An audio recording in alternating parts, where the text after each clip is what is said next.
चलिए दोस्तों, एमपीपीएससी का जो एफएलटी 4 हुआ था इसका हम थोड़ा सा डिस्कशन कर लेते हैं। इसमें कुछ एमसीक्यूज थे कल हमारे टेस्ट के, तो इसको हम आगे देखते थोड़ा सा। इसकी आंसर शीट तो वैसे आपको दे दी गई थी, परंतु इसका डिस्कशन बाकी रह गया था। तो इसमें कुछ क्वेश्चन है, ज्यादा समय नहीं लेंगे, इसके थोड़े से आंसर देखते हुए हम आगे बढ़ते। तो ये कल हमने डिस्कस किया था। इसका पहला क्वेश्चन क्या आया था, क्रिटेशियस काल में भूगर्भिक हलचलों के द्वारा निम्न में से किसका निर्माण हुआ था। ये पहला क्वेश्चन था। इसका आंसर आप लोगों ने क्या लगाया है, तो इसका आंसर बेटा आएगा दक्कन का पठार। क्या आएगा इसका आंसर आएगा थर्ड, दक्कन का प्लेटू ऑफ दक्कन। ठीक है, तो जो दक्कन का पठार है इसका क्या हुआ था, एक सेकेंड, जो दक्कन का पठार है ये पृथ्वी की उत्पत्ति के बारे में विशेष प्रकार के जो युग हुए, विशेष प्रकार के पृथ्वी की उत्पत्ति के बारे में कुछ विशेष प्रकार के युग है। इसमें से एक क्रिटेशियस काल है और इसी क्रिटेशियस काल में दक्कन के पठार का बेटा क्या हुआ था, निर्माण हुआ था। ये आपको याद रखना है। तो दक्कन प्लेटो आपको किस समय में देखने को मिलता है, ये क्रिटेशियस युग में देखने को मिलता है। इसके अलावा शिवालिक बेटा, तो ये प्लायोसिन युग में, शिवालिक अगर शिवालिक किस युग में इसका निर्माण हुआ था, तो प्लायोसिन युग में शिवालिक का निर्माण हुआ था। ये आपको याद रखना। ठीक है, तो फर्स्ट का आंसर क्या होगा, सी। देन सेकेंड, राष्ट्रपति के निर्वाचन में राष्ट्रपति राज्य का मुख्यमंत्री मतदान के लिए पात्र नहीं होता है यदि क्या बोला यहां पर, वह स्वयं प्रत्याशी होता है, उस राज्य के विधानमंडल के निचले सदन में बहुमत सिद्ध करता हो, वह राज्य विधानमंडल में उच्च सदन का सदस्य हो, वह कार्यवाहक रूप से नियुक्त मुख्यमंत्री हो। तो इसका आंसर बेटा क्या आएगा, तो इसका आंसर आएगा क्या, तो इसका आंसर आएगा थर्ड। क्या आएगा, थर्ड। ठीक है, वह राज्य विधानसभा में उच्च सदन का, उच्च सदन मतलब क्या होता है, विधान परिषद। ठीक है, तो विधान परिषद का अगर वह सदस्य होगा तो वो जो राष्ट्रपति का इलेक्शन इसमें पार्टिसिपेट नहीं कर पाएगा। राष्ट्रपति के इलेक्शन में कौन कौन लोग पार्टिसिपेट करते हैं, तो राष्ट्रपति के इलेक्शन में बेटा लोकसभा है ना, लोकसभा, इसके अलावा राज्यसभा, लोकसभा और राज्यसभा। तो लोकसभा और राज्यसभा के सभी निर्वाचित सदस्य, इलेक्टेड मेंबर, क्या बोला मैंने, दोनों सदन, both are, Lok Sabha and Rajya Sabha के क्या, तो लोकसभा एंड राज्यसभा के इलेक्टेड मेंबर जो निर्वाचित हुए हैं। इसके अलावा राज्य विधानसभा के निर्वाचित सदस्य, राज्य विधानसभा के, ठीक है, तो राज्य विधानसभा के ओनली इलेक्टेड निर्वाचित सदस्य। इसके अलावा दिल्ली एंड पौंडीचेरी, दिल्ली और कहां पर बेटा, तो दिल्ली और ये जो पौंडीचेरी है, दिल्ली और पौंडीचेरी है, यहाँ की विधानसभा के भी क्या है, इलेक्टेड जो मेंबर होंगे वो इलेक्शन में पार्टिसिपेट करेंगे। किसके इलेक्शन में, राष्ट्रपति के। ये राष्ट्रपति का इलेक्शन किस प्रकार होता है, तो राष्ट्रपति का इलेक्शन इनडायरेक्ट बोले तो अप्रत्यक्ष रूप से होता है, ये आपको याद रखना है। और राष्ट्रपति का निर्वाचन कौन से आर्टिकल में है, तो ये आर्टिकल 54 में है। और इसके निर्वाचन की विधि किस प्रकार होगी, इसका मेथड कौन से आर्टिकल में, तो इसकी मेथड बेटा, इसकी प्रोसेस आर्टिकल 55 में, और राष्ट्रपति का निर्वाचन आर्टिकल 54 में। तो क्वेश्चन नंबर सेकंड का आंसर क्या होगा, सेकंड का आंसर सी होगा। वह रीट जो भारत में उच्च न्यायालय अथवा सर्वोच्च न्यायालय द्वारा किसी व्यक्ति या सार्वजनिक संस्था को यह आदेश देती है कि वह अपना कर्तव्य पालन करे, कहलाती, मतलब आदेश दे रही, मतलब जैसे कि ये जो सुप्रीम कोर्ट है और हाई कोर्ट, ये 5 प्रकार की रीट जारी करती। कितने प्रकार की बेटा, 5 प्रकार की रीटें जारी करती हैं। सुप्रीम कोर्ट आर्टिकल 32 के तहत और आर्टिकल 226 के तहत हाई कोर्ट, ठीक है, तो आर्टिकल 226 के तहत हाई कोर्ट और आर्टिकल 32 के तहत सुप्रीम कोर्ट 5 प्रकार की रीटें जारी करता है। ये आपको याद रखना है। ये 5 प्रकार की रीटें आपके सामने है, परमादेश, बंदी प्रत्यक्षीकरण, अधिकार प्रसार और प्रतिषेध। इसके अलावा एक और कौन सी है, उत्प्रेषण। क्या है, उत्प्रेषण। ये 5 प्रकार की रीटें जारी करता सुप्रीम कोर्ट और हाई कोर्ट, कौन से आर्टिकल के तहत, ये आपके सामने यहाँ पर लिखा है। अब यहां पर क्या पूछा है, सर्वोच्च न्यायालय के द्वारा किसी व्यक्ति या सार्वजनिक संस्था को आदेश, आदेश का मतलब परमादेश, हम आदेश देते कि ऐसा वैसा जो भी, ठीक है, तो ये क्या इसका आंसर परमादेश होगा। क्या होगा, परमादेश। तो क्वेश्चन नंबर 3 का आंसर क्या होगा, 3 का आंसर होगा ए। नेक्स्ट वन, मौलिक कर्तव्य को निर्धारित किया गया, फंडामेंटल ड्यूटीज। तो मौलिक कर्तव्य बेटा ये 42nd कॉन्स्टिट्यूशनल अमेंडमेंट 1976 के तहत इसको ऐड किया गया। मूल संविधान में ऐड नहीं थे। इसको कहां से बोरोड किया हमने, कहां से लिया, इसको रसिया, रूस से लिया है, आपको याद रखना है। और शुरुआती समय में कितने, 10, शुरुआती समय में 10 मौलिक कर्तव्य थे, परंतु इसमें एक और ऐड कर दिया। इस प्रकार वर्तमान में मौलिक कर्तव्य कितने हैं? 11 है। जो 11वां मौलिक कर्तव्य है इसको बेटा 86 कॉन्स्टिट्यूशनल अमेंडमेंट 2002 के तहत इसको ऐड किया गया था। 6 से 14 वर्ष के आयु के जो बच्चे, उनके गार्जियन, उनके पेरेंट्स उनको क्या कराएंगे? शिक्षा उपलब्ध कराने का उनका कर्तव्य होगा। ये 86वां संविधान संशोधन 2002 के तहत एक और इसको ऐड किया गया। इस प्रकार वर्तमान में मौलिक कर्तव्य आपको कितने देखने को मिलेंगे? तो वर्तमान में आपको मौलिक कर्तव्य 11 देखने को मिलते हैं। और इसको बेटा किसकी रिकमेंडेशन पर शामिल किया गया था? सरदार स्वर्ण सिंह कमेटी, सरदार स्वर्ण सिंह, ठीक है। तो सरदार स्वर्ण सिंह कमेटी की रिकमेंडेशन पर इसको क्या किया जाता है? ऐड किया गया था। तो क्वेश्चन नंबर 4 का आंसर क्या होगा? तो 4 का आंसर बेटा सी होगा। 4 का आंसर क्या होगा? सी होगा। नेक्स्ट वन, अगला क्वेश्चन देखते हैं। निम्न में से कौन से मामले उच्च न्यायालय व उच्चतम न्यायालय दोनों की अधिकारिता क्षेत्र में आते हैं? इसका आंसर करिए आप। क्वेश्चन नंबर 5, ठीक है। तो क्वेश्चन नंबर 5 का आंसर आपको करना है। अगर कोई आपसे पूछे कि भाई सुप्रीम कोर्ट कौन से पार्ट में है, तो supreme court in which part? तो पार्ट 5 में है, ये आपको याद रखना है। आर्टिकल कहां से कहां तक लेकर 124 से लेके 147 तक आप किसके बारे में पढ़ते हैं? सुप्रीम कोर्ट के बारे में। इन विच पार्ट? पार्ट 5 में है। सुप्रीम कोर्ट को कब स्टेब्लिश किया जाता है? जनवरी 1950 में इसको स्टेब्लिश किया गया था। 8 प्रतिदिन वर्तमान में जो सुप्रीम कोर्ट है, सुप्रीम कोर्ट में जजेस कितने टोटल?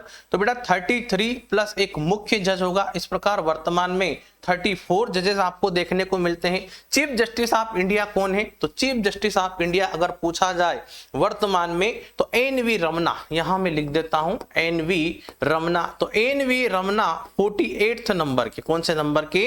48th नंबर के चीफ जस्टिस ऑफ इंडिया वर्तमान में कौन है? एन.वी. रमना। तो यहां पर पूछा गया कि सुप्रीम कोर्ट और हाई कोर्ट की अधिकारिता क्षेत्र में क्या? तो बेटा मूल अधिकारों का संरक्षण। क्या है?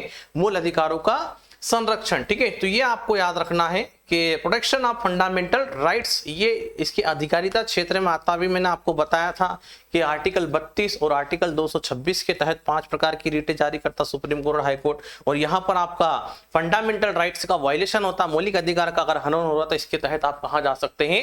सुप्रीम कोर्ट, हाई कोर्ट में शरण ले सकते। तो 5 का आंसर क्या होगा? सी होगा। किसके अंतर्गत कलकत्ता, मद्रास एवं मुंबई के उच्च न्यायालय स्थापित किए गए थे? इसका आंसर करिए, ठीक है। बहुत ही बढ़िया और सरल क्वेश्चन है, मेरे ख्याल से कोई इसमें ज्यादा टफ वाली कोई ऐसी बात नहीं है।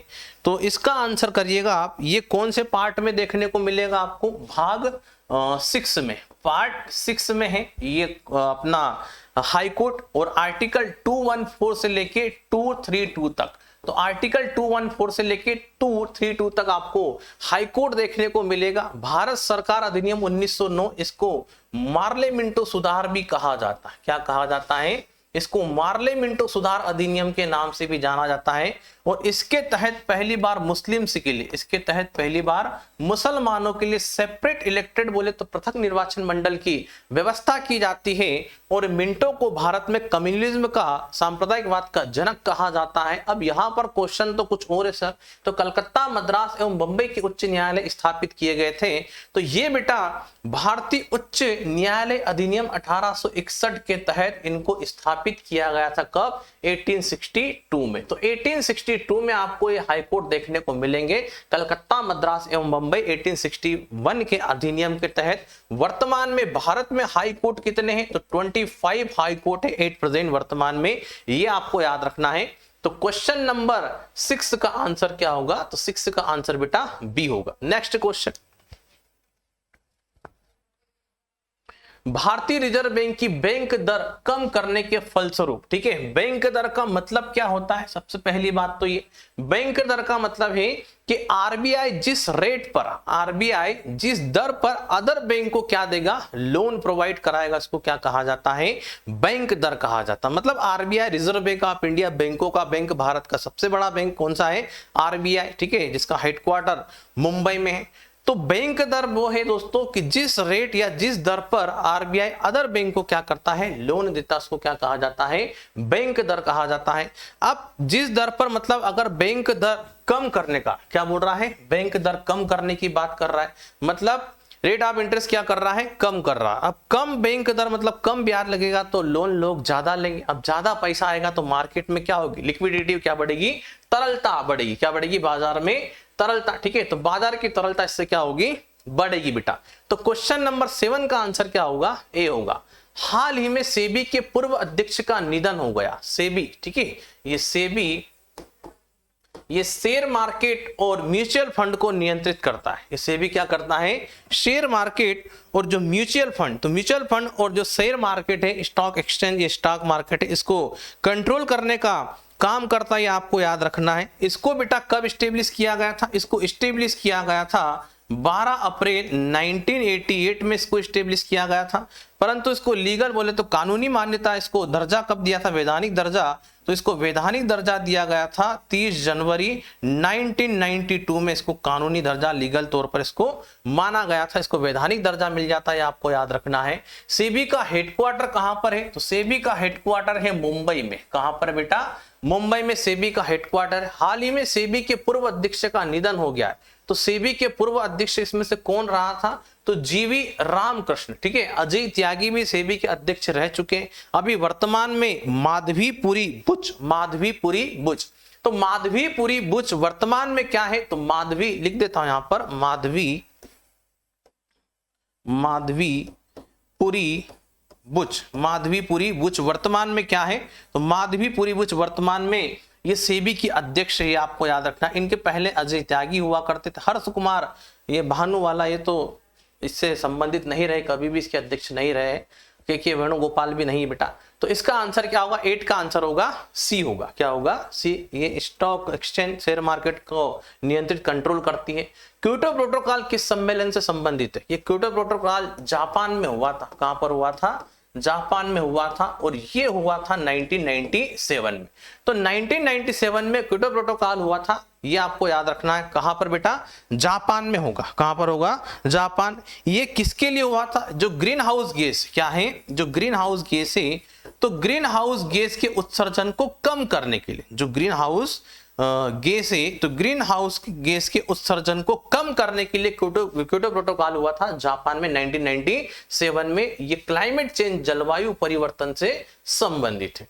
तो क्वेश्चन नंबर 9 का आंसर क्या होगा, सी होगा। बिश्नोई आंदोलन इनमें से किसके विरुद्ध शुरू किया गया था, बिश्नोई आंदोलन। ठीक है, तो जोधपुर के राजा थे बेटा। कहां के राजा, जोधपुर के। तो जोधपुर के राजा जिनका नाम क्या था, अभय सिंह। क्या नाम था, अभय सिंह। तो जोधपुर के राजा का नाम था अभय सिंह, और अभय सिंह ने क्या करा, महल बनवाने के लिए, किसको बनवाने के लिए, एक महल का निर्माण करवाने के लिए अपने दरबार के जितने भी लोग थे, अंतरी मंत्री संतरी दरबारी, अपने सैनिकों को, अपने दरबार के जो लोग थे, इनको भेजा कि जाओ लकड़ी लेकर आओ, अपन क्या करेंगे, महल का निर्माण करेंगे, लकड़ी का महल बनवाएंगे। तो जोधपुर के राजा अभय सिंह ने कुछ लोगों को लकड़ी प्राप्त करने के लिए भेजा था। तो ये बिश्नोई समाज के जो लोग थे, इन्होंने पेड़ों को नहीं काटने दिया, और ये पेड़ से क्या होते हैं, लिपट जाते हैं। क्या है, पेड़ से लिपट जाते बेटा। इन्होंने पेड़ों को काटने से क्या करा था, बचाया था। ठीक है, तो बिश्नोई आंदोलन ये पेड़ों की कटिंग का है, ये वृक्ष की कटाई को बचाने के लिए बिश्नोई आंदोलन चलाया था बिश्नोई समाज के लोगों ने। इससे लोग क्या होते, वृक्षों से लिपट गए थे। तो क्वेश्चन नंबर 10 का आंसर क्या होगा, ए। रक्त का पीएच मान कितना होता, ब्लड। पहली बार तो हमारी बॉडी में कितना ब्लड होता है, 5 से 6 लीटर। कितना होता है, 5 से 6 लीटर हमारी बॉडी में क्या होता है, तो 5 से 6 लीटर हमारी बॉडी में बेटा क्या होता है, ब्लड होता है, आपको पता है। और जो ब्लड है, ये ब्लड हमारी बॉडी में जमता क्यों नहीं है, तो एक पदार्थ होता है हमारी बॉडी में जिसका नाम क्या है, हिप्पेरिन। क्या नाम है बेटा, हिप्पेरिन। ठीक है, तो हिप्पेरिन नाम का एक पदार्थ है हमारी बॉडी में। किस नाम का, हिप्पेरिन नाम का एक पदार्थ है, जिसके कारण हमारी बॉडी में ये ब्लड जमता नहीं है। और स्टडी ऑफ ब्लड क्या कहलाता, ब्लड का अध्ययन क्या कहलाता है, हेमेटोलॉजी। क्या कहलाता है, हेमेटोलॉजी। तो स्टडी ऑफ ब्लड, ब्लड का अध्ययन क्या कहलाता है, हेमेटोलॉजी कहलाता है, आपको याद रखना है। और हिप्पेरिन नामक पदार्थ के कारण ब्लड जमता नहीं है। ब्लड हमारी बॉडी में 5 से 6 लीटर होता है, और पुरुषों की तुलना में महिलाओं में लगभग 1 से 1.5 लीटर ब्लड कम होता है, ये आपको याद रखना है। ब्लड का पीएच कितना होता है, 7.4, मतलब क्षारीय प्रकृति का होता है। कैसा होता है, ये अल्काई मतलब क्षारीय प्रकृति का होता है। तो ब्लड का पीएच होता है बेटा 7.4। तो 11 का आंसर क्या होगा, 11 का आंसर सी होगा। नेक्स्ट वन, प्याज लहसुन में गंध किस तत्व की उपस्थिति की, जो प्याज और लहसुन जो आपने देखा होगा इसमें जो स्मेल आती है, वो जो गंध आती किसके कारण आती, इसका आंसर आपको करना है। क्वेश्चन नंबर 12 का आंसर करिएगा बेटा। क्वेश्चन नंबर 12 का आंसर करें आप, तो क्वेश्चन नंबर 12 का आंसर क्या होगा, पोटेशियम। क्या होगा, पोटेशियम। क्वेश्चन नंबर 12 का आंसर क्या होगा, पोटेशियम के कारण प्याज और लहसुन में तीखी या तीव्र गंध आती है। चलिए, लाल रक्त कणिका है आरबीसी जानी जाती। आरबीसी का जीवन काल 20 से लेके 120 दिन तक होता है। इनके जीवन काल कितने दिन बेटा, तो 20 से लेके 120 डेज इनका जीवन काल होता। किसका, आरबीसी का, ये आपको याद रखना है। आरबीसी में केंद्रक नहीं पाया जाता, आरबीसी में केंद्रक नहीं पाया जाता, परंतु एक्सेप्शन है। क्या है, एक्सेप्शन में आप किसको देखेंगे, लामा। लामा एक जानवर है, लामा और ऊंट, ठीक है। तो लामा और ऊंट है, इसमें जो आरबीसी पाई जाती है उनकी आरबीसी में केंद्रक पाया जाता। तो लामा और ऊंट के आरबीसी में केंद्रक पाई जाती है, एक्सेप्शन है, परंतु ये जो बाकी है आरबीसी वहां पर केंद्रक आपको देखने को नहीं मिलेगा। इनका जीवन काल 20 से लेकर 120 दिन तक होता है। आरबीसी में हीमोग्लोबिन पाया जाता है, जो क्या करता है, हीमोग्लोबिन, ठीक है। तो हीमोग्लोबिन नामक एक प्रोटीन होता है, आपको याद रखना है। इनका जीवन काल 20 से 120 दिन तक होता है, केंद्रक नहीं पाया जाता है। ये आरबीसी का कब्रिस्तान किसे कहा जाता है, तो आरबीसी का कब्रिस्तान स्प्लीन को कहा जाता है। किसको बेटा, ये स्प्लीन बोले तो पिलहा, ठीक है। तो स्प्लीन बोले तो पिलहा को आरबीसी का कब्रिस्तान कहा जाता है। और लाल रक्त कणिकाएं को अन्य किस नाम से जाना जाता है, इरिथ्रोसाइट्स के नाम से। किस नाम से, इरिथ्रोसाइट्स के नाम से जाना जाता है। 13 का आंसर क्या होगा, ए होगा। भारत में स्पेस एप्लीकेशन सेंटर कहां पर स्थित है, मुंबई में बेटा। क्या है, तो मुंबई में है भाभा परमाणु अनुसंधान केंद्र। क्या है, भाभा, ठीक है। तो भाभा परमाणु अनुसंधान केंद्र ट्राम्बे मुंबई में आप देखते हैं। इसके अलावा त्रिवेंद्रम, और तो त्रिवेंद्रम में क्या है, ये त्रिवेंद्रम। इसके अलावा बेंगलोर, तो त्रिवेंद्रम और बेंगलोर में भी बेटा आपने कुछ न कुछ तो जरूर पढ़ा होगा, क्योंकि बहुत ज्यादा फेमस है, ठीक है। तो विक्रम साराभाई आपको कहां देखने को मिलेगा, तो विक्रम साराभाई केंद्र, ठीक है। तो विक्रम साराभाई केंद्र, तो विक्रम साराभाई केंद्र आप कहां देखेंगे, तो विक्रम साराभाई केंद्र आप त्रिवेंद्रम में देखेंगे। और बेंगलोर में बेटा क्या है, तो बेंगलोर में आपने इसरो देखा होगा, इंडियन स्पेस रिसर्च ऑर्गेनाइजेशन। तो इसरो कहां पर है, बेंगलोर में है। और विक्रम साराभाई केंद्र आपका त्रिवेंद्रम में है। और भाभा परमाणु संधान केंद्र ट्राम्बे मुंबई में है। अब भारत में स्पेस एप्लीकेशन सेंटर, तो ये बचा एक ही, क्या है, अहमदाबाद। क्या होगा इसका आंसर, अहमदाबाद। तो 14 का आंसर क्या होगा, बी होगा। भारत के पहले अंतरिक्ष उपग्रह आर्यभट्ट का डिजाइन करने वाले वैज्ञानिक का नाम क्या है, इसका आंसर आप करिएगा। ये रसिया के सहयोग से छोड़ा जाता है बेटा। कब, तो रसिया के सहयोग से इसको छोड़ा गया था 13 अप्रैल 1975 में। तो 19 अप्रैल 1975 में with the help of Russia के सहयोग से भारत का पहला अंतरिक्ष उपग्रह, जिसका नाम था आर्यभट्ट। तो आर्यभट्ट को डिजाइन किसने किया था, ये क्वेश्चन पूछा गया है। तो क्वेश्चन नंबर 15 का आंसर दोस्तों आप करें, तो 15 का आंसर क्या होगा, ए होगा। क्या होगा, 15 का आंसर ए होगा। अगला क्वेश्चन देखते हैं 16 नंबर का। निम्न में से किस वायु प्रदूषक के कारण मनुष्य में तंत्रिका तंत्र संबंधित रोग पैदा होता है। क्वेश्चन नंबर 16 का आंसर करें बेटा, क्वेश्चन नंबर 16, ठीक है। तो क्वेश्चन नंबर 16 का आंसर क्या होगा, इसका आंसर आप बताइएगा, क्वेश्चन नंबर 16 का, ठीक है। तो क्वेश्चन नंबर 16 में आपके सामने ऑप्शन है सीसा, कैडमियम, पारा और सिलिका, ठीक है। तो ये बेटा जो कैडमियम है, ये कैडमियम के कारण क्या होता है, कैडमियम की अधिकता के कारण इटाई रोग होता है। कैडमियम की अधिकता के कारण इटाई रोग होता है, आपको पता होगा, ठीक है। कैडमियम की अधिकता के कारण इटाई रोग होता है। ये पारा के कारण बेटा, पारा मतलब Hg, ये एक बीमारी हो गई थी पारा Hg, जापान में एक बीमारी फैल गई थी, जिसका नाम क्या था ये आपको पता होगा, मेरे ख्याल से आप लोगों ने पढ़ रखा होगा, ठीक है। तो ये Hg पारा मछलियों में इसकी मात्रा बढ़ जाती है, इसके कारण एक बीमारी होता है। तो निम्न में से कौन सा कारण मनुष्य में तंत्रिका तंत्र संबंधित रोग पैदा करता है, इसका आंसर करिए। क्वेश्चन नंबर 16, तो 16 का आंसर क्या होगा, तो 16 का आंसर होगा सीसा लेट। और ये पारा के कारण क्या बोलते हैं अपना, मिनी मिनी माता डिजास्टर एक रोग होगा था, जापान की कहानी है। तो क्वेश्चन नंबर 16 का आंसर ए होगा। दुग्ध प्रोटीन को पचाने वाला एंजाइम कौन सा? अगर पूछे आपसे दुग्ध प्रोटीन को पचाने वाला एंजाइम पूछा है, दुग्ध प्रोटीन को पचाने वाला एंजाइम कौन सा बेटा, तो दुग्ध प्रोटीन को पचाने वाला एंजाइम का नाम क्या है? तो इसका नाम है रेनिन। क्या नाम है?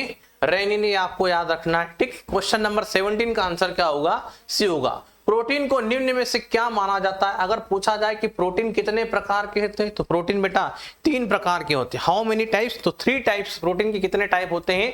तो प्रोटीन 3 प्रकार का होता है, ये आपको याद रखना है। ये वृद्धि एवं मरम्मत करता है किसकी? कोशिका की, ठीक है।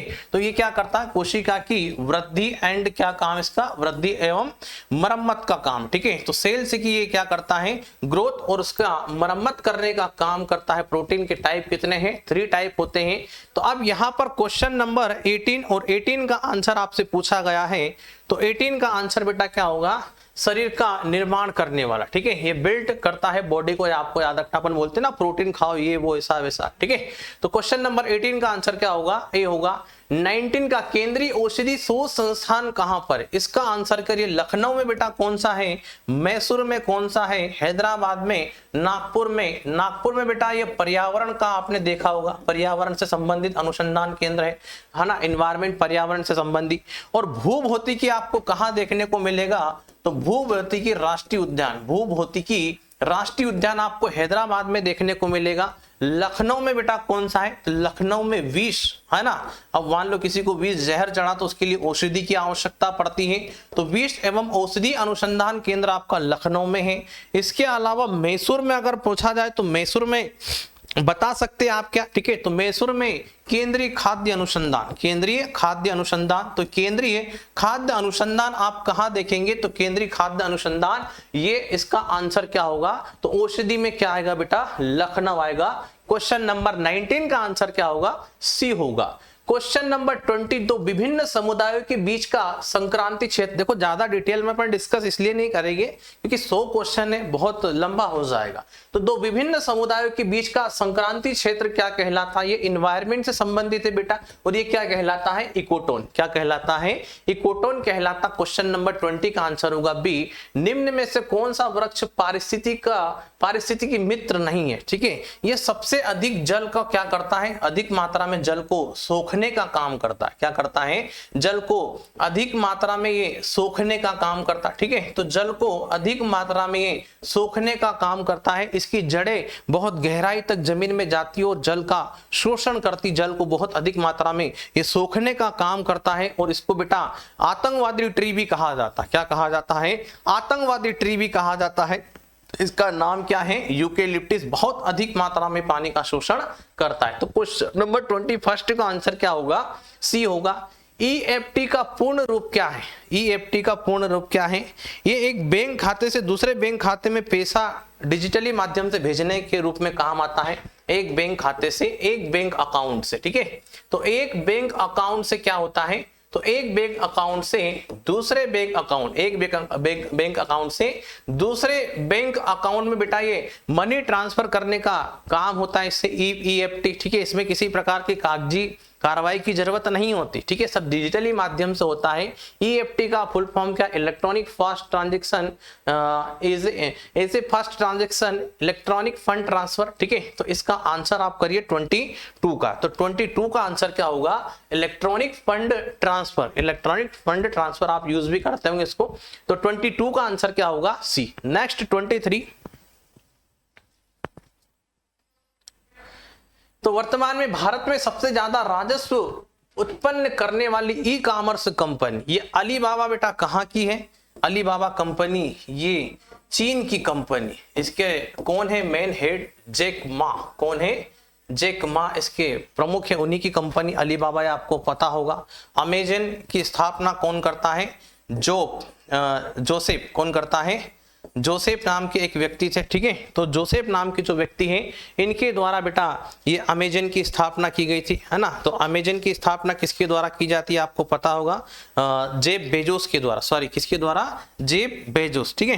तो जेफ बेजोस के द्वारा इसकी क्या की जाती है? जेफ बेजोस बेजोस के द्वारा इसकी क्या की जाती है, जेफ बेजोस के द्वारा इसकी स्थापना की जाती है। 1994 में इसको स्टेब्लिश किया गया था, ये आपको याद रखना है। ये अलीबाबा जैक मा चाइना की कंपनी, आपको याद रखना जैक मा की।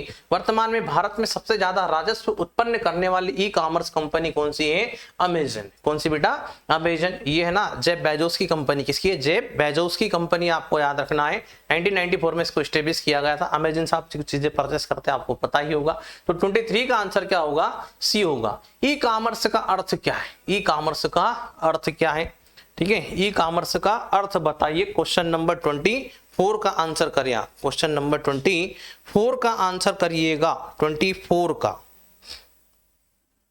24, हाँ इसका आंसर करिए बेटा 24 का। तो इसका क्या है, इलेक्ट्रॉनिकल बिजनेस। क्या है, इलेक्ट्रॉनिकल बिजनेस, ये आपको याद रखना है। तो 24 का आंसर होगा सी होगा। अंतरराष्ट्रीय परमाणु ऊर्जा एजेंसी का मुख्यालय कहां पर। अब देखो वाशिंगटन डीसी है, तो वाशिंगटन डीसी में आपके सामने कौन सा है, तो एक तो IMF इंटरनेशनल मॉनेटरी फंड, इसके अलावा वर्ल्ड बैंक का हेडक्वार्टर आप देखते कहां पर, वाशिंगटन डीसी में। लंदन में बेटा क्या है, एमनेस्टी इंटरनेशनल का है, ठीक है, एमनेस्टी इंटरनेशनल का हेडक्वार्टर कहां पर है, तो एमनेस्टी इंटरनेशनल का हेडक्वार्टर लंदन में है। और ये ऑस्ट्रिया की राजधानी वियना, किसकी राजधानी है, ऑस्ट्रिया की। तो ऑस्ट्रिया की राजधानी वियना में आप देखते किसका हेडक्वार्टर, ये परमाणु ऊर्जा एजेंसी का हेडक्वार्टर ऑस्ट्रिया की राजधानी वियना में। उसको स्टेब्लिश कब किया गया था, 1957 में इसको स्टेब्लिश किया गया था। तो क्वेश्चन नंबर 25 का आंसर क्या होगा, बी होगा। नेक्स्ट, इंद्रावती राष्ट्रीय उद्यान निम्नलिखित में से किस राज्य में स्थित है, ठीक है, इंद्रावती अच्छा राजस्थान में कौन कौन से, घाना पक्षी अभ्यारण्य। कौन सा बेटा, घाना पक्षी अभ्यारण्य आप कहाँ देखते हैं, घाना पक्षी अभ्यारण्य, ये आप राजस्थान में देखते हैं। कहाँ देखेंगे इसको, राजस्थान में आप देखते घाना और सरिस्का, इसके अलावा रणथंभौर, कुंभलगढ़, ये आपको याद रखना है। अब यहाँ पर इंद्रावती पूछा है, तो इसका आंसर करिएगा आप इंद्रावती। यहाँ पर अचानक मार्ग भी है, उसका कुछ भाग मध्य प्रदेश में भी आता है, ठीक है। तो ये इंद्रावती राष्ट्रीय उद्यान बेटा छत्तीसगढ़ में, ये घाना पक्षी आपका राजस्थान में, घाना, सरिस्का, कुंभलगढ़, ये सब आप कहाँ देखते हैं, राजस्थान में। और भी इन राज्यों में भी है, परंतु इतना अपने पास समय नहीं, अपने ज्यादा टाइम नहीं लेंगे। तो क्वेश्चन नंबर 26 का आंसर होगा ए। क्रेडिट कार्ड का इस्तेमाल ATM मशीन से पैसे निकालने के लिए नहीं कर सकते, यह कथन है कैसा, ठीक है, अब बताओ, ठीक है। ATM का फुल फॉर्म क्या होता है, ऑटोमेटेड टेलर मशीन, ठीक है। आप क्रेडिट कार्ड का इस्तेमाल आप कर सकते, यस और नो, तो बिल्कुल साहब सही बात, क्या है, एकदम राइट है। तो क्वेश्चन नंबर 27 का आंसर क्या होगा, ए होगा। ई कॉमर्स में COD का फुल फॉर्म क्या है, COD का फुल फॉर्म क्या है ई कॉमर्स में, तो ई कॉमर्स में COD का फुल फॉर्म बताइए। आप कुछ भी डिलीवरी बुलवाते हैं, आपको पता होगा, ठीक है, आप आजकल ज्यादा ही चलने लग गया है अपना ऑनलाइन व्यापार, ठीक है। तो COD कैश ऑन डिलीवरी अपन करते हैं ना, कैश ऑन डिलीवरी, कुछ भी चीजें मंगाते परचेस करते हैं। तो 28 का आंसर क्या होगा, ए होगा। मुख्य निर्वाचन आयुक्त को हटाने की प्रक्रिया किसके समान है, मुख्य निर्वाचन आयुक्त को हटाने की प्रक्रिया। अच्छा, इलेक्शन कमीशन आपको पता होगा, इलेक्शन कमीशन की स्थापना 25 जनवरी 1950 में इसको स्टेब्लिश किया गया था। Election commission in which part, तो ये पार्ट कौन सा है बेटा, तो ये पार्ट है 15। कौन सा है, पार्ट 15 में आपको देखने को मिलेगा इलेक्शन कमीशन। वर्तमान में भारत के मुख्य निर्वाचन आयुक्त कौन है, तो ये है सुशील चंद्रा। कौन है बेटा, सुशील चंद्रा एट प्रेजेंट वर्तमान में क्या है, भारत के मुख्य निर्वाचन आयुक्त। तो मुख्य निर्वाचन आयुक्त को हटाने की प्रक्रिया के समान है, किसके समान है, सर्वोच्च न्यायालय के न्यायाधीश के समान। तो क्वेश्चन नंबर 29 का आंसर क्या होगा बेटा, बी होगा। मध्य प्रदेश राज्य निर्वाचन आयोग की स्थापना की गई थी। मध्य प्रदेश में वर्तमान में मध्य प्रदेश में निर्वाचन आयुक्त तो कौन है, निर्वाचक आयुक्त कौन है बेटा, तो BP सिंह है। कौन है, BP सिंह, ठीक है, बसंत प्रताप सिंह। तो BP सिंह, बसंत प्रताप सिंह, BP सिंह बोले तो बसंत प्रताप सिंह वर्तमान में मध्य प्रदेश के क्या है, चुनाव आयुक्त, ये आपको याद रखना है। और ये मध्य प्रदेश में चुनाव आयोग की स्थापना कब होती है, तो इसकी स्थापना होती है 1 फरवरी 1990 1994 में, तो 1 फरवरी 1994 में स्टेब्लिश किया गया था, ये आपको याद रखना है ना। भोपाल में इसका मुख्यालय, बीपी सिंह वर्तमान में मध्य प्रदेश राज्य निर्वाचन आयोग के प्रमुख हैं। तो 30 का आंसर क्या होगा, डी होगा।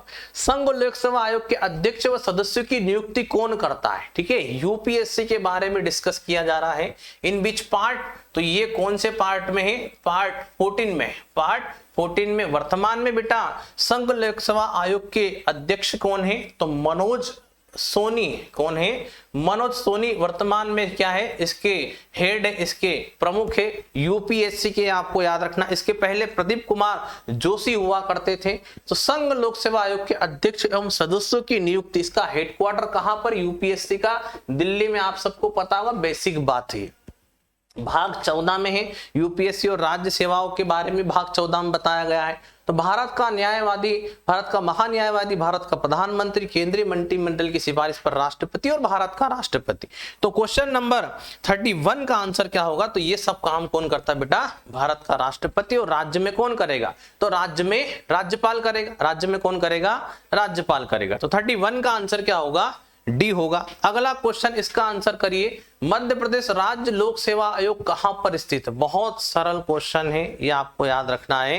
राज्य में ये लोक सेवा आयोग के अध्यक्ष और सदस्य की नियुक्ति कौन करता है बेटा, तो इनको अपॉइंट करने का काम करता है कौन, राज्यपाल करता है। कौन करता है, राज्यपाल। अभी मैं हाल ही में फिलहाल एमपीपीएससी का मेंस का पेपर चल रहा, आपको पता होगा, और आपका 19 जून को प्री का पेपर होने वाला है। इस एग्जाम को कंडक्ट कौन कराता, मध्य प्रदेश राज्य लोक सेवा आयोग, जिसका हेडक्वार्टर आपने देखा होगा, क्योंकि कई बार अक्सर आंदोलन होता तो जाते रहते हैं, ठीक है।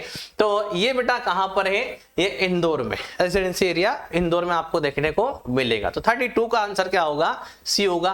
भारत के नियंत्रक एवं महालेखा परीक्षक लेखा जोखा संबंधी अपनी रिपोर्ट किसको प्रस्तुत करते, ठीक है, CAG, controller and auditor general, CAG. In beach article 148 से लेके 151 तक आप सीएजी के बारे में पढ़ते हैं, आपको याद रखना है। ये भाग 5 में आपको देखने को मिलेगा, भाग 5 में आपको याद रखना है। और वर्तमान में बेटा कौन है इसके प्रमुख, तो 8 प्रेसिडेंट वर्तमान में देखा जाए तो गिरीश चंद्र मुर्मू। कौन है, गिरीश चंद्र मुर्मू, ठीक है। तो गिरीश चंद्र जो मुर्मू हैं, ये गिरीश चंद्र मुर्मू, कौन, गिरीश चंद्र मुर्मू, ठीक है। तो गिरीश चंद्र मुर्मू नाम के जो व्यक्ति हैं, ये वर्तमान में क्या है, सीएजी है। और सीएजी इसने क्या बोला, अपनी रिपोर्ट प्रस्तुत करते है ना। क्वेश्चन नंबर 33 का आंसर करिए, किसको रिपोर्ट प्रस्तुत करेंगे, तो राष्ट्रपति को। राष्ट्रपति इसको संसद पटल पर रखेगा। तो 33 का आंसर क्या होगा, डी होगा। Next one is, NITI Aayog का पूरा नाम क्या। देखो पहले क्या हुआ करता था, मार्च 1950 के समय की कहानी है।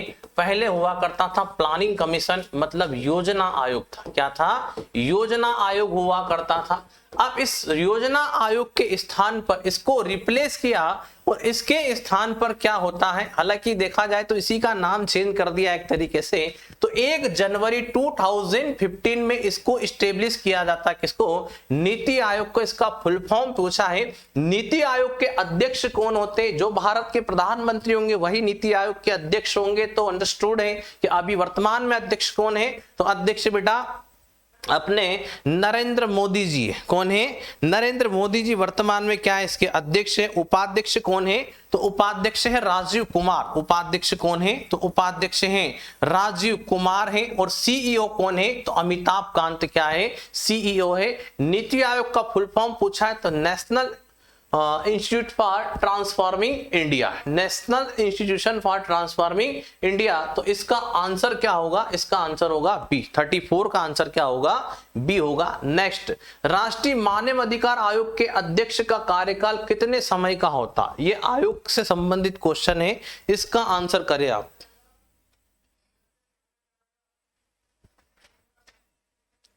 चलिए इसका आंसर करिए बेटा, क्वेश्चन नंबर 35 का आंसर करें आप। राष्ट्रीय मानव अधिकार आयोग की स्थापना कब हुई थी, सबसे पहली बात तो ये पता आपको होना चाहिए, ठीक है। तो इसको स्टेब्लिश किया गया था कब, 12 अक्टूबर 1993 में, ठीक है। 12 अक्टूबर 1993 में राष्ट्रीय मानव अधिकार आयोग की स्थापना होती है। रंगनाथ मिश्र नाम के जो व्यक्ति, रंगनाथ मिश्र नाम के जो व्यक्ति हैं, ये इसके क्या थे, पहले अध्यक्ष थे। वर्तमान में अध्यक्ष कौन है, अरुण कुमार। कौन है, अरुण कुमार, ठीक है। तो अरुण कुमार वर्तमान में क्या है, इसके अध्यक्ष। यहां पर कार्यकाल पूछा है तो 3 या 70, 3 या 70, या आपको पता होगा, आपने पढ़ रखा है, इजी क्वेश्चन। 35 का आंसर क्या होगा, सी होगा। राष्ट्रीय महिला आयोग प्रतिवर्ष अपनी रिपोर्ट किसे सौंपता है। राष्ट्रीय महिला आयोग की स्थापना कब हुई थी, जरा कमेंट बॉक्स में आंसर करिएगा आप, ठीक है। इसकी स्थापना कब हुई थी, ठीक है। वर्तमान में राष्ट्रीय महिला आयोग की अध्यक्षा कौन है, रेखा शर्मा है। कौन है, रेखा शर्मा है। इसको स्टेब्लिश किया गया था 1992 में। और उनका टेन्योर कार्यकाल पूछा जाए तो कितना होता है, तो टेन्योर कार्यकाल 3 वर्ष होता है।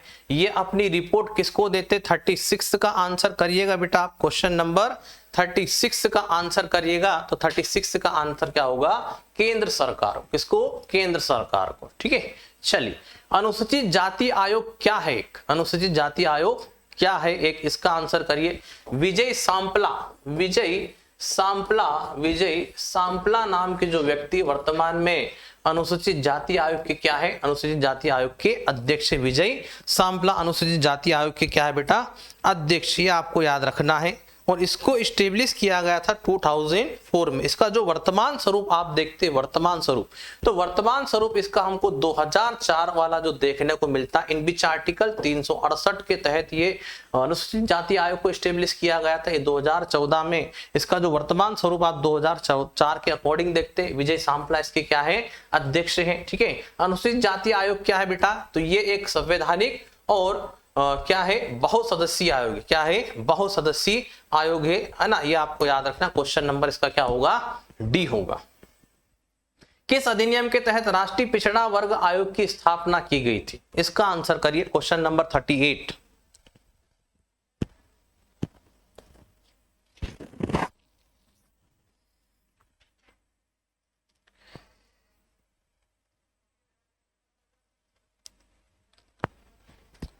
ये 102 कॉन्स्टिट्यूशनल अमेंडमेंट हुआ था 2018 में। इसके तहत इसको संवैधानिक दर्जा दिया गया था। 102वां संविधान संशोधन 2018 के तहत इसको संवैधानिक दर्जा दिया गया। ये आपको याद रखना है। बहरू खान इसके क्या है, वर्तमान में बहरू खान इसके क्या है, अध्यक्ष है बहरू खान। और ये आर्टिकल कौन सा है, तो ये आर्टिकल है 338B। 338B के तहत ये हमको ओबीसी आयोग देखने को मिलता है। और ये बेटा 1993 के अधिनियम के तहत, राष्ट्रीय पिछड़ा वर्ग आयोग अधिनियम 1993 के तहत इसकी स्थापना की गई थी, परंतु इसको वैधानिक मान्यता 2018 में। 38 का आंसर क्या होगा, सी होगा। एनजीटी का मुख्यालय कहाँ है, वर्तमान में जो एनजीटी इसकी स्थापना कब होती है, 2010 में। और आदर्श कुमार गोयल, आदर्श कुमार गोयल इसके क्या है, तो आदर्श कुमार गोयल इसके हेड है। आदर्श कुमार गोयल इसके क्या है, प्रमुख है। एनजीटी का मुख्यालय कहां पर है बेटा, तो एनजीटी का मुख्यालय आपको देखने को मिलेगा नई दिल्ली में। 39 का आंसर सी। राज्य खाद्य आयोग के वर्तमान अध्यक्ष कौन है, राज्य खाद्य आयोग के वर्तमान अध्यक्ष कौन है, इसका आंसर करिए आप। ये खाद्य संरक्षण बिल अधिनियम आता कब, 2013 में। तो खाद्य संरक्षण बिल अधिनियम आया था 2013 में। और इसी के तहत ये राज्य खाद्य आयोग को स्थापित किया गया था कब, 2017 में, है ना। इसकी स्थापना 2017 में। बिल कब आया था, 2013 में। राज्य की बात चल रही है, ठीक है। तो 2013 में बिल आता है और 2017 में इसको क्या किया गया था, स्थापित किया गया था। इसके वर्तमान में अध्यक्ष कौन है, तो राजकिशोर समाई इसके क्या है, अध्यक्ष। क्वेश्चन नंबर 40 का आंसर क्या होगा, ए। इसका आंसर करिए। क्वेश्चन नंबर 41 का आंसर करिए। पाल घाट, पाल घाट निम्न में से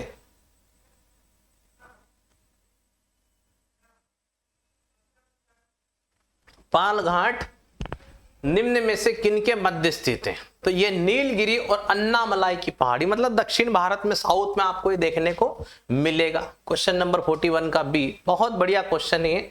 ये समुद्री बीच है, क्या है, समुद्री बीच है बेटा। इसका आंसर करिए आप। तो दीघा, गोपालपुर, कलांगुट और मरीन बीच। ये मरीन तो आपको याद होगा, है ना। तो मेरे ख्याल से एक अगर आगा आंसर आपका आ रहा है तो एक से सारे आंसर आराम से आ सकते हैं मेरे ख्याल से, ठीक है। 2 तो आ जाएंगे, 2 डिलीट कर सकते हो आप, ठीक है, क्योंकि मरीन बीच आपका कहां पर है, चेन्नई तमिलनाडु में देखते हैं आप, ठीक है। इसके अलावा जो दीघा है ये पश्चिम बंगाल में, ये भी बहुत फेमस है। दीघा कहां पर है? पश्चिम बंगाल में। तो आंसर आया क्या? आंसर बी आ गया है ना। क्या आ गया है?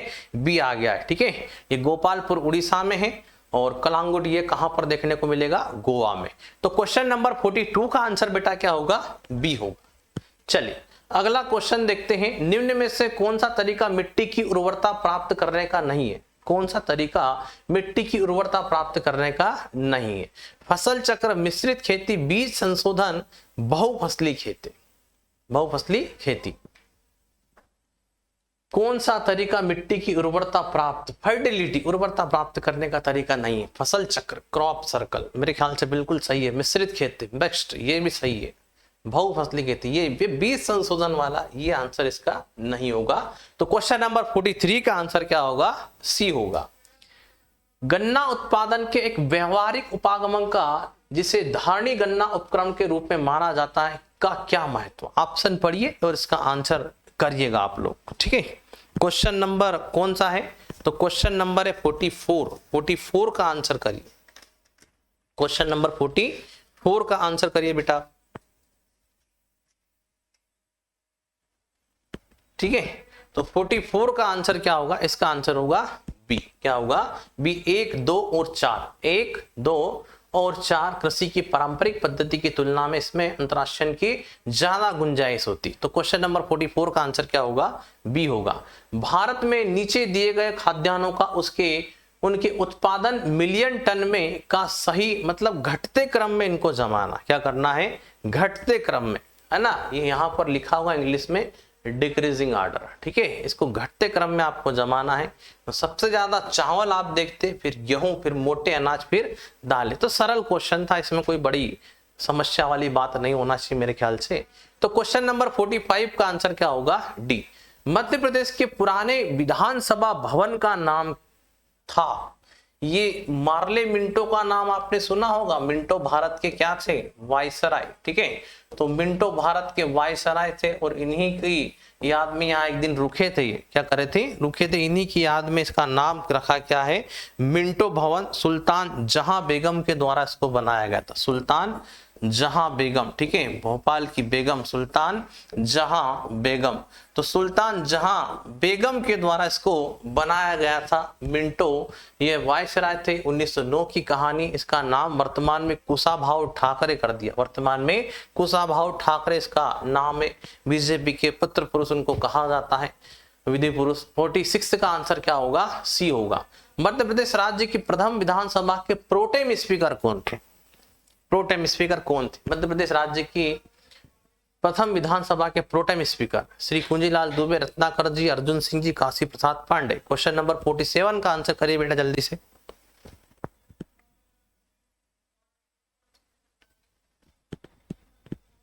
तो इसका आंसर क्या होगा? श्री काशी प्रसाद पांडे। बेवार झूम खेती किस जनजाति में प्रचलित है? बेवार झूम खेती, बेवार झूम खेती किस जनजाति में प्रचलित है? बढ़िया क्वेश्चन है। तो इसका आंसर क्या होगा? तो इसका आंसर होगा बेगा जनजाति। देखो ज्यादा डिटेल में वीडियो बहुत लंबा हो जाएगा। ठीक है, इसलिए अपन शॉर्ट में इसके आंसर देख रहे हैं। 48 का आंसर है।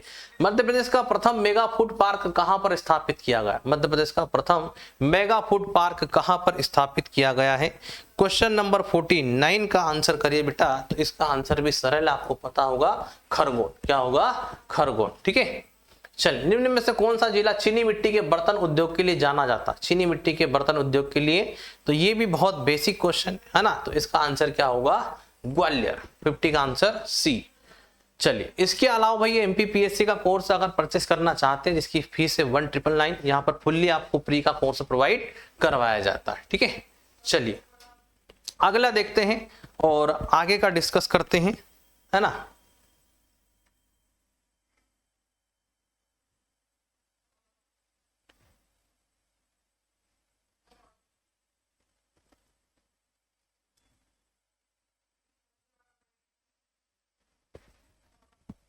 चलिए अगले क्वेश्चन, ई कॉमर्स वेबसाइट की शुरुआत कब हुई थी? ई कॉमर्स वेबसाइट की शुरुआत कब हुई थी, ये पूछा जा रहा है यहाँ पर। है ना, इसका आंसर करिए। ये ई कॉमर्स वेबसाइट की शुरुआत कब होती है? तो 1995। कब होती है बेटा इसकी शुरुआत? तो इसकी शुरुआत होती है 1995 में। 51 का आंसर होगा बी। भारत की पहली ई कॉमर्स कंपनी कौन सी? ये लगा दोगे आप, सरल क्वेश्चन है। तो भारत की पहली ई कॉमर्स कंपनी कौन सी है? Feb mart. कौन सी बेटा? Feb mart. ठीक है, चलिए। एससीआर का फुल नेम क्या है? एससीआर का पूरा नाम क्या? Full name of SCR is, ठीक है, 53। क्वेश्चन नंबर 53 का आंसर आप करें तो सिलिकॉन कंट्रोल रेक्टिफायर। एक ही में इसका आंसर आ गया, नीचे तक जाने की जरूरत नहीं है। तो silicon control rectifier question number 53 का आंसर होगा ए। पी और एन पदार्थ के बीच बनने वाली सीमा को क्या कहा जाता है? पी और एन पदार्थ के बीच बनने वाली सीमा को क्या कहा जाता? क्वेश्चन नंबर 54, इसका आंसर क्या होगा? जंक्शन। क्या होता है? जंक्शन। 54 का आंसर बी होगा। मल्टी प्रोग्रामिंग किस कंप्यूटर पीढ़ी की विशेषता है? मल्टी प्रोग्रामिंग किस कंप्यूटर की पीढ़ी की विशेषता है? ये क्वेश्चन नंबर 55 का आंसर करना आपको। और बेटा 3rd generation, 4th generation, 2nd generation, 5th generation, तो इसका आंसर क्या आएगा? 3rd generation. इसका आंसर क्या आएगा? 3rd generation. ठीक है, तो 55 का आंसर क्या होगा? सी होगा। मैनेजमेंट सूचना प्रणाली के संबंध में निम्न में से कौन सा कथन असत्य है? मैनेजमेंट सूचना प्रणाली के संबंध में कौन सा कथन असत्य है? तो क्वेश्चन नंबर 56 का आंसर आप करिएगा। इसका एक महत्वपूर्ण तत्व है डाटाबेस। ये सूचना प्रौद्योगिकी कार्यों का एक सेट है और भी दोनों। कौन सा कथन असत्य है? 56 का आंसर क्या होगा? तो इसका आंसर होगा सी। ए और बी बोथ आर। ठीक है, तो सैटेलाइट संप्रेषण में निम्न किस प्रकार की फ्रीक्वेंसी रेंज उपयोग में आती है? ठीक है, ये भी सरल क्वेश्चन है ना, कोई बड़ी बात नहीं इसमें, इजी, अपन बचपन से बढ़ते आ रहा मेरे ख्याल से। तो सैटेलाइट संप्रेषण में निम्न में से किस प्रकार की फ्रीक्वेंसी रेंज का प्रयोग होता है? इसका आंसर करिएगा। क्वेश्चन नंबर 57 और 57 में क्या क्या होगा बेटा? गीगाहर्ट्ज। क्या होता है? गीगाहर्ट्ज। ठीक है, चलिए अगला। मास्टर कार्ड, रुपया और वीजा आदि किसके उदाहरण? बहुत बेसिक क्वेश्चन, बहुत ज्यादा। ठीक है, तो ये कार्ड पेमेंट सिस्टम क्या है? इसके माध्यम से कार्ड पेमेंट सिस्टम है ना। 58 का आंसर होगा बी होगा। इनमें से कौन सी वेबसाइट का एड्रेस वैलिड है? पढ़ के देख लो, अपने आप समझ में आ जाएगा। www.exambook.com। ठीक है, देख लो, अपने आप समझ में आएगा, है ना, कोई बड़ी बात नहीं है। तो बहुत सरल क्वेश्चन है, पहले में एकदम सही आंसर आएगा, www.exambook.com। तो क्वेश्चन नंबर 59 का आंसर होगा ए।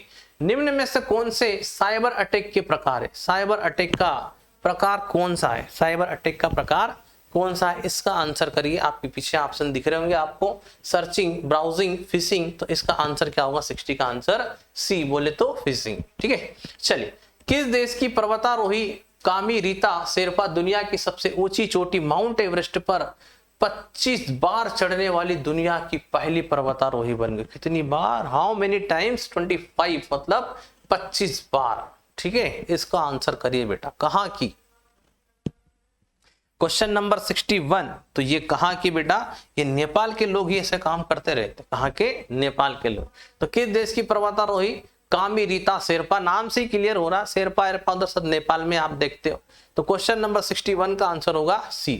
इजराइल में दूतावास स्थापित करने वाला पहला खाड़ी देश कौन सा है? बहरीन की राजधानी क्या होती है? मनामा। क्या है? मनामा। कुवैत की राजधानी क्या है? कुवैत की राजधानी है। कतर की राजधानी दोहा है। कतर की राजधानी दोहा है।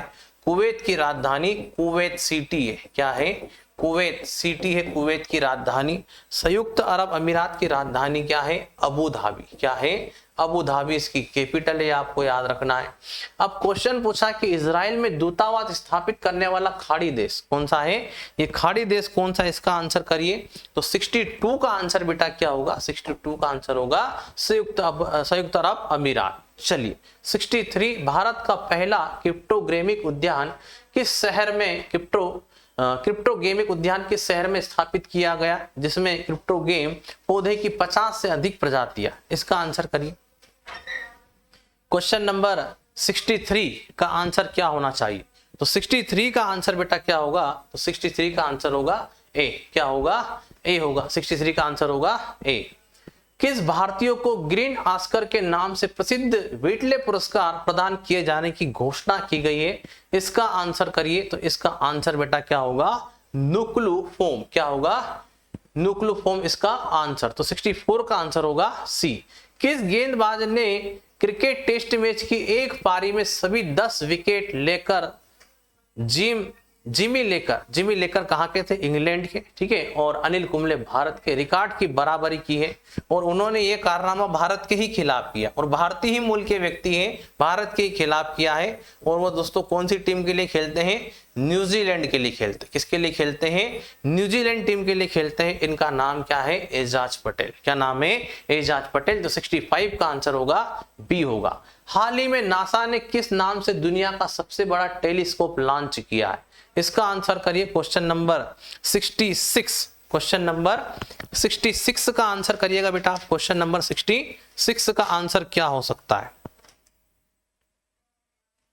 66 का आंसर क्या होगा? तो James Webb telescope, James Webb telescope 66 का आंसर ए होगा। उस भारतीय पैरा एथलीट का नाम बताइए जिसने टोक्यो पैरा ओलंपिक खेलों की निशानेबाजी स्पर्धा में 2 पदक जीते थे। वो बेटा क्या से संबंधित थे? यह देखो लिखा है निशानेबाजी से।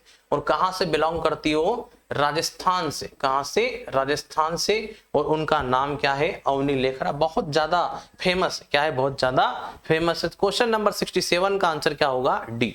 राष्ट्रीय मानव अधिकार आयोग के नए अध्यक्ष रूप में किसने पदभार ग्रहण किया? तो अभी हमने जस्ट देखा कि 12 अक्टूबर 1993 में राष्ट्रीय मानव अधिकार आयोग को स्टेब्लिश किया गया था। रंगनाथ मिश्र इसके प्रथम अध्यक्ष थे। वर्तमान में कौन है? न्यायमूर्ति अरुण कुमार मिश्रा इसके क्या है? अध्यक्ष। 68 का आंसर ये होगा। डॉक्टर पी के वारियर जिनका हाल ही में 100 वर्ष की आयु में निधन हो गया, एक अनुभवी थे।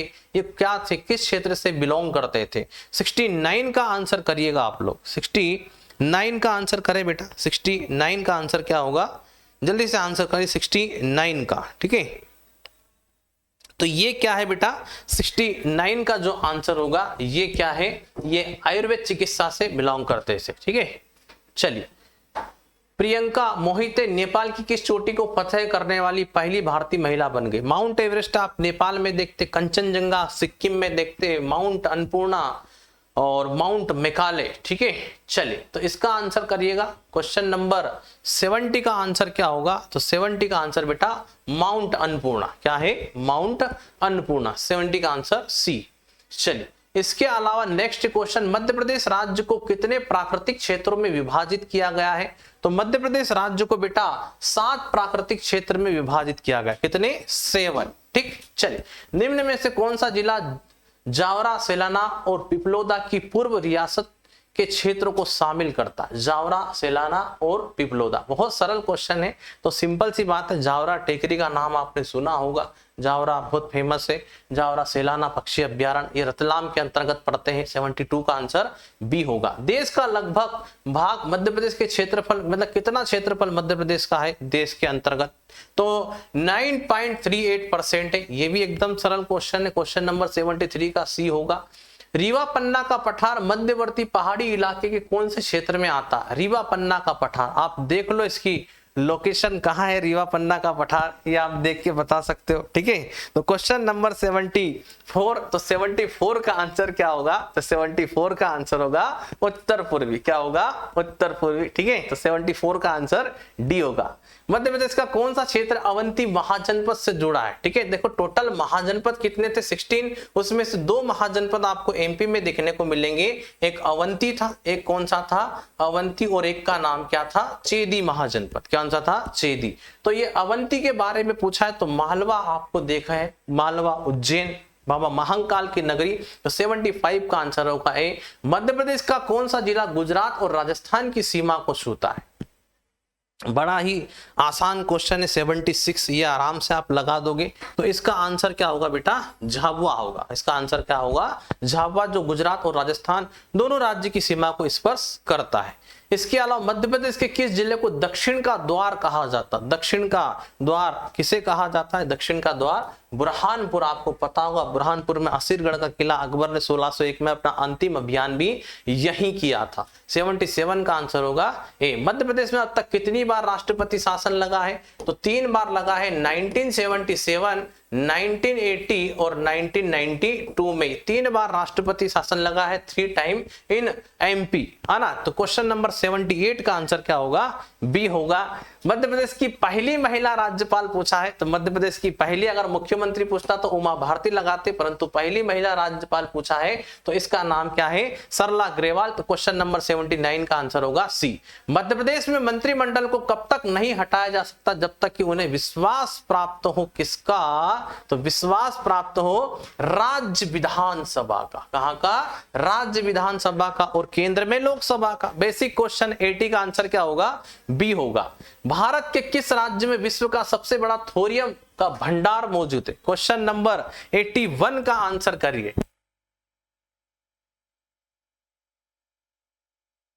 ठीक है, क्वेश्चन नंबर 81 का आंसर करिए। तो इसका आंसर क्या होगा बेटा? केरल। क्या होगा? केरल होगा, है ना। चलिए 82, भारत का कौन सा राज्य तीनों ओर से बांग्लादेश से घिरा है? तो बहुत सड़ा क्वेश्चन है, कोई बड़ी बात नहीं है। ठीक है, तो ये बेटा इसका आंसर क्या होगा? त्रिपुरा।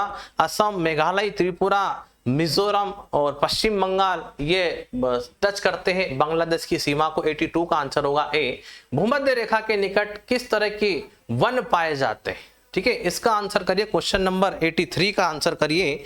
तो 83 का आंसर क्या होगा बेटा? तो 83 का आंसर होगा डी। क्या होगा? उष्णकटिबंधीय वन।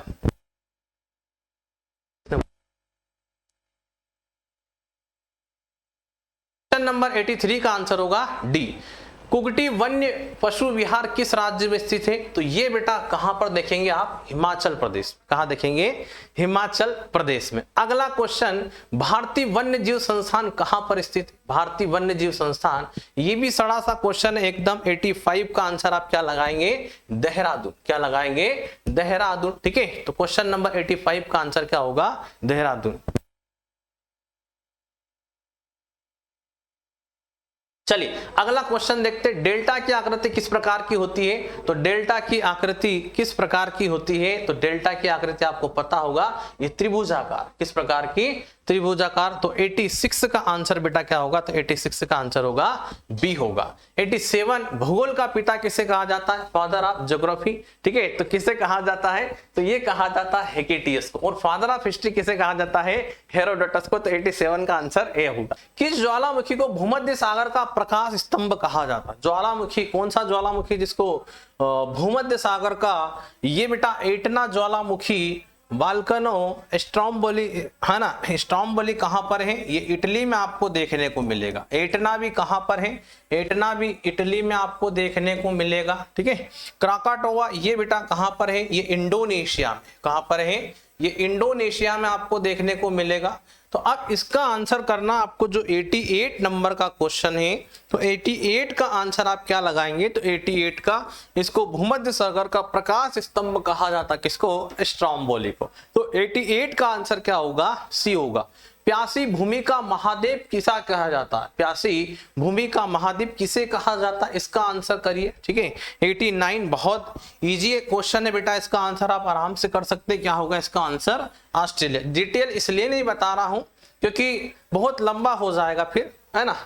अगला, नियमित अथवा ग्रहीण पवन कौन सी होती है? नियमित अथवा ग्रहीण पवनें कौन सा होती है? इसका आंसर करिए। क्वेश्चन नंबर 90 का आंसर करिए। तो बेटा इसमें क्या होगा? Mistral, monsoon, Chinook. ठीक है, तो यहां पर इसका आंसर क्या होगा? व्यापारिक पवने, ट्रेंड विंड। ठीक है, तो 90 का आंसर सी। किस नरसंहार को मध्य प्रदेश का जलियांवाला कहा जाता है? ये उर्मिल नदी के किनारे हुआ था। उर्मिल नदी के किनारे, और छतरपुर में ये घटनाक्रम घटित हुआ था। फिशर नाम का अंग्रेज अधिकारी था, इसने इस घटनाक्रम को अंजाम देने में महत्वपूर्ण भूमिका अदा करी थी।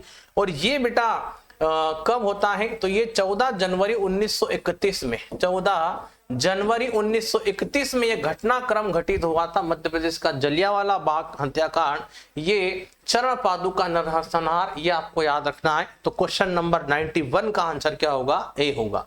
निम्न में से कौन मध्य प्रदेश के कार्यवाहक राज्यपाल नहीं रहे? कभी भी यहाँ राज्यपाल से हमेशा क्वेश्चन एक ने पुट होता ही बेटा, तो कौन नहीं रहे? तो इसका आंसर क्या आएगा, जीडी दीक्षित। क्या है, जीडी दीक्षित ये कार्यवाहक राज्यपाल नहीं रहे। एनडी ओझा, पीवी दीक्षित और जीपी सिंह ये रहे हैं। सीमा सुरक्षा बल बीएसएफ की स्थापना कब होती है? 1965 में इसको एस्टेब्लिश किया जाता है। तो बीएसएफ ये भारत सुरक्षा बल, बीएसएफ ये आपको याद रखना, बॉर्डर सिक्योरिटी फोर्स, क्या है, भारत नहीं सॉरी, है ना, तो बॉर्डर सिक्योरिटी फोर्स बीएसएफ ये कौन से देश के मध्य आपको देखने को मिलेगी? तो 93 का आंसर बेटा ये पाकिस्तान और बांग्लादेश की सीमा पर इसको नियुक्त किया जाता है ना। तो क्वेश्चन नंबर 93 का आंसर होगा सी। 94 निम्नलिखित संक्षेप रूपों में कौन सा सामान्य रूप से अवांछित जंक ईमेल का वर्णन करता है? तो बहुत सरल क्वेश्चन है, कई बार रिपीट हो चुका, कई मरतबा पूछा जा चुका है। तो इसका आंसर क्या होगा, स्पैम। आंसर क्या होगा, स्पैम। 94 का आंसर डी होगा। निम्न में से कौन सी पर्वत श्रृंखला भारत में केवल एक राज्य में फैली? ठीक है, ये अरावली आपको राजस्थान में भी देखने को मिली। अरावली कहां पर है, राजस्थान में, कुछ क्षेत्र इसका दिल्ली में जाता है, राजस्थान में, कुछ क्षेत्र इसका गुजरात में जाता है, कुछ एमपी में भी देखने को मिलता है हल्का फुल्का, हालांकि कमी है ना के बराबर। सतपुड़ा आपका मध्य प्रदेश में भी है। कहां पर है, मध्य प्रदेश में, ठीक है। तो सतपुड़ा आपका मध्य प्रदेश में, छत्तीसगढ़ में, गुजरात में देखने को मिलेगा। ये बेटा जो अजंता है ये सिर्फ और सिर्फ आपको कहां देखने को मिलेगा, महाराष्ट्र। कहां पर है, महाराष्ट्र में। तो क्वेश्चन नंबर 95 का आंसर होगा सी। वस्तु एवं सेवा कर जीएसटी कब लागू हुआ था? ये 1 जुलाई 2017 में इसको इम्प्लीमेंट, इसको लागू किया गया था। तो जीएसटी टास्क फोर्स के द्वारा प्रस्तावित किया गया था, जिसके अध्यक्ष कौन थे? इसका आंसर करिए। क्वेश्चन नंबर 96 का आंसर विजय खेलकर। क्या है, विजय खेलकर। देन शेरशाह का मकबरा कहां पर? तो शेरशाह सूरी की मृत्यु 22 मई 1545 में कलिंजर अभियान के दौरान होती। कलिंजर अभियान के दौरान उक्का नामक तोप चलाते वक्त होती है, परंतु शेरशाह ने अपना मकबरा सासाराम बिहार में निर्मित करवाया था अपनी मृत्यु के पहले ही। झील के बीचों बीच स्थित है। अलेक्जेंडर कनिंघम ने इसे बिहार का ताजमहल कहा है। तो 97 का आंसर होगा ए। निम्न में से कौन सा जलाशय चंबल नदी पर बना है? ठीक है, नागार्जुन सागर बेटा ये कृष्णा नदी पर है। कौन सी नदी पर है? कृष्णा नदी पर। राणा प्रताप सागर, विंध्य सागर, रिहंद, तो ये रिहंद नदी पर ही आपको देखने को मिलेगा। कहां पर है? यूपी में। कहां पर है ये? उत्तर प्रदेश, यूपी में आपको याद रखना है, ठीक है। तो यहां पर जो क्वेश्चन है कौन सा, तो 98 का आंसर क्या होगा? तो 98 का आंसर, ठीक है, तो 98 का आंसर क्या होगा? तो 98 का राणा प्रताप सागर, ये बेटा आपका कोटा बैराज भी इसे कहा जाता है। तो 98 का आंसर होगा बी होगा। मध्य प्रदेश लघु उद्योग निगम की स्थापना कब हुई थी? मध्य प्रदेश लघु उद्योग निगम की स्थापना कब हुई थी? इसका आंसर करिएगा आप। तो 1961 में लघु उद्योग निगम की स्थापना हुई थी। 99 का आंसर बी। और लास्ट क्वेश्चन, विश्व पृथ्वी दिवस, अच्छा 7 अप्रैल को क्या मनाते हैं? तो 7 अप्रैल को world health day. World health day कब मनाते हैं? 7 अप्रैल को मनाते हैं। और विश्व पृथ्वी दिवस कब मनाते हैं? 22 अप्रैल को, जो हाल ही में अभी गया है। तो इसका आंसर 100 का क्या होगा? ए हो गया। तो ये बेटा आपके सामने टोटल कितने क्वेश्चन थे? तो टोटल 100 क्वेश्चन थे। आप मान लो एमपीपीएससी का कोर्स आप परचेस करना चाहते प्री का, तो इसकी फीस है 1999। यहाँ पर फुल्ली प्री का कोर्स आपको प्रोवाइड करवाया जाता है। इसके अलावा ये विनर्स का टेलीग्राम चैनल, इसको ज्वाइन कर लीजिएगा। यहाँ पर बहुत सारी चीजें आपको पीडीएफ ये प्रोवाइड करवाई जाती है। विनर्स का ऐप है, इसको प्ले स्टोर पर जाकर क्या करना, आपको डाउनलोड करना। बहुत सारी चीजें आपको फ्री ऑफ कॉस्ट प्रोवाइड करवाई जाती है। आपको याद रखना विनर्स के यूट्यूब चैनल है, इनको आप सब्सक्राइब कर लीजिएगा दोस्तों, ठीक है। तो आई होप ये समझ में आया होगा, वीडियो आपको पसंद आया होगा। जो भी हमने 100 क्वेश्चन थे इसको एक्सप्लेन किया, ज़्यादा तो डिटेल में हम इसलिए डिस्कस नहीं कर पाए क्योंकि बहुत लंबा वीडियो हो जाता और फिर मुश्किल हो जाता ज़्यादा कंटिन्यू। तो उम्मीद करता आज का सेशन पसंद आएगा, तो देख लीजिएगा इसको और वीडियो को लाइक और कमेंट के माध्यम से अपनी प्रतिक्रिया व्यक्त करिएगा। Thank you so much, bye bye.